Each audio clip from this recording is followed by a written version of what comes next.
Group D के लिए mains का एग्जामिनेशन ये प्रयोग किया है आपको रेलवे बोर्ड ने, जो कि सरासर गलत है। यह मासूम गरीब असहाय बच्चों के साथ खिलवाड़ है, यह पूरी तरह से गलत है।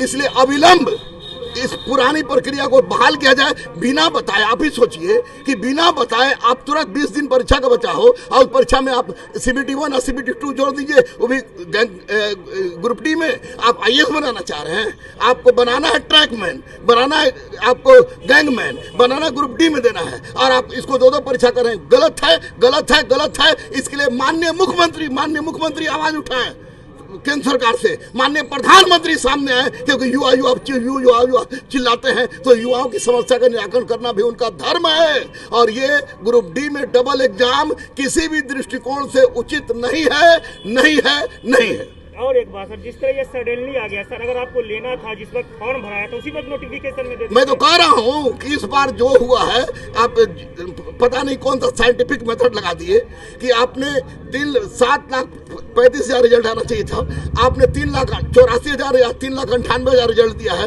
एक लड़का का 5-5 जगह दे दिया है और उसको गिन लिया है, संख्या में गिन लिया है। तो वैसी परिस्थिति में आपने गलत किया। दूसरी बात की कोई भी काम आप कीजिए तो बच्चों को बताकर कीजिए कि हम ऐसा करने जा रहे हैं। लेकिन इस बार आपको 7.5 लाख रिजल्ट देना होगा आपको CBT 1 में, और ग्रुप डी से डबल एग्जाम का जो प्रावधान है, अब मेडिकल का जो नया सोचा जोड़ा गया है, उसको हटाना ही होगा। अगर छात्र हित की बात आप करते हैं, सोचते हैं तब। सर आज RRB के द्वारा स्वयं अभी वैष्णव जी ने पीसी किया। पीसी में उन्होंने बोला जब इस तरह का एग्जाम लेते हैं तो इसमें सर लंबी प्रक्रिया होती है, टाइम तो लगता ही है। लंबी प्रक्रिया लगती है, इसका मतलब क्या होता है? लंबी प्रक्रिया का मतलब आपको छात्रों को गला रख दीजिएगा। छात्र के साथ लंबी प्रक्रिया में हो सकती है। लंबा नया प्रयोग कहीं लिखा हुआ है कि हम प्रयोग करेंगे, ये बिल्कुल गलत बात है। निश्चित रूप से आयोग को, जो रेलवे बोर्ड को यह चाहिए कि वो जो पुरानी प्रक्रिया थी उस प्रक्रिया पर इसको बहाल करे। और अगर लंबी प्रक्रिया लगती है उनको, और लग रहा है उनको कि उनके माध्यम से ऐसा नहीं हो रहा है, तो हाथ खड़ा कर दें, बोले कि तुम लोग की नौकरी नहीं लगेगी। लेकिन लंबी प्रक्रिया एक बहाना से अधिक कुछ भी नहीं है, जिसमें 100% से सिस्टम की फेवरिटी नजर आ रही है। प्रशासन के द्वारा बहुत सारे टीचरों पर भी ब्लेम लग रहा है कि कहीं न कहीं बहुत सारे ऐसे टीचर है जो स्टूडेंटों को उस्कार रहे हैं इस तरह का, जो जिस तरह की सर घटना हुई है सर। नहीं, गलत बात है। एक बात मैं स्पष्ट रूप से आपको बता दूं कि कोई भी शिक्षक, कोई भी गुरु होगा, वह कभी नहीं चाहेगा कि हिंसा हो, क्योंकि हिंसात्मक अवस्था में संस्थान नहीं चलती है, बच्चे ऐसे ही में करते हैं। आपको मैं बता दूं कि इसमें कुछ असामाजिक तत्व हैं जो छात्र के नाम पर अपना रोटी सेक रहे हैं और हिंसात्मक कार्रवाई कर रहे हैं। और कोई भी शिक्षक, जो मैं ऐसे लोग पकड़े गए जो स्टूडेंट हैं ही नहीं लेकिन भीड़ में शामिल थे, तो स्वाभाविक है कि यह निश्चित कोई इस तरह का बवाल न हो। इसलिए अनुरोध है मेरा रेल मंत्रालय से, अनुरोध है मेरा माननीय प्रधानमंत्री से कि आप बिना देर किए हुए छात्रों के हित में फैसला ले लें और 35,000 सीट का 20 गुना रिजल्ट दे दें। और दूसरी सबसे महत्वपूर्ण बात कि ग्रुप डी के साथ जो आपने प्रयोग किया है उस प्रयोग को समाप्त करें। और तीसरी सबसे महत्वपूर्ण बात कि जो मासूम बच्चे स्टूडेंट्स हैं जिनको आपने गिरफ्तार किया है, उनको छोड़े और उन पर किसी भी तरह का FIR न हो। कब तक सर ये रिजल्ट हो जाना चाहिए? रिजल्ट इनको मार्च तक बने हैं ना, ये तो मार्च अप्रैल तक ये सारा का सारा क्लियर करें, तब हम लोग मान लेंगे कि हाँ निश्चित रूप से सही सोच रहे हैं छात्रों के प्रति। 24 तक जाएगा, तब 24 तक जाएगा तो सरकार गिर जाएगी भाई। अगर छात्र सरकार बना सकता है तो छात्र सरकार गिरा भी सकता है। इस बात को तो बोलेगा हम जॉब देंगे, आप लोग आइए, तब फिर कैसे? स्टूडेंट अब इतने पागल नहीं रह गए हैं।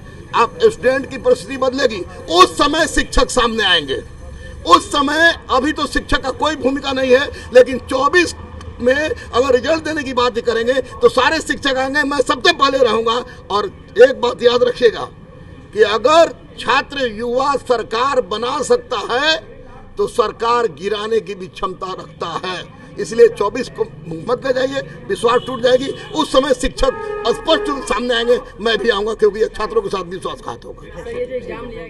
छात्र युवा सरकार बना सकता है तो सरकार गिराने की भी क्षमता रखता है। इसलिए 24 को मत कर जाइए, विश्वास टूट जाएगी। उस समय शिक्षक स्पष्ट सामने आएंगे, मैं भी आऊँगा, क्योंकि ये छात्रों के साथ विश्वासघात होगा। सर, ये जो एग्जाम लिया गया था एनटीपीसी का, जिसमें ग्रेजुएशन के बच्चों को और 12th के लेवल के बच्चों को एक साथ बैठाया गया था एक क्वेश्चन देकर, तो ये कहाँ तक सही था? बिल्कुल, देखिए, एक क्वेश्चन देकर एक साथ बैठाया गया, इसकी बात नहीं है। सबसे बड़ी बात है कि आप उसी हिसाब से क्वेश्चन परीक्षा आयोग बोर्ड लेता है ना, कि बच्चे लेते हैं।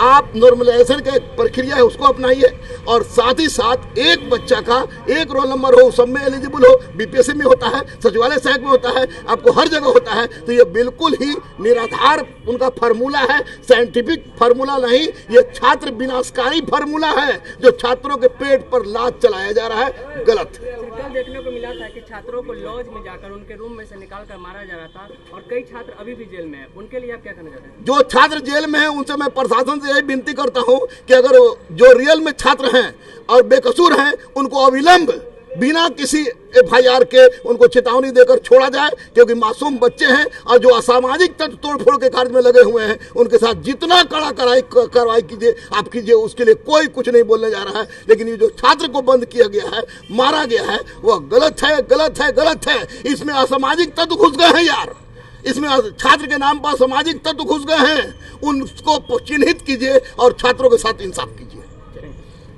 तो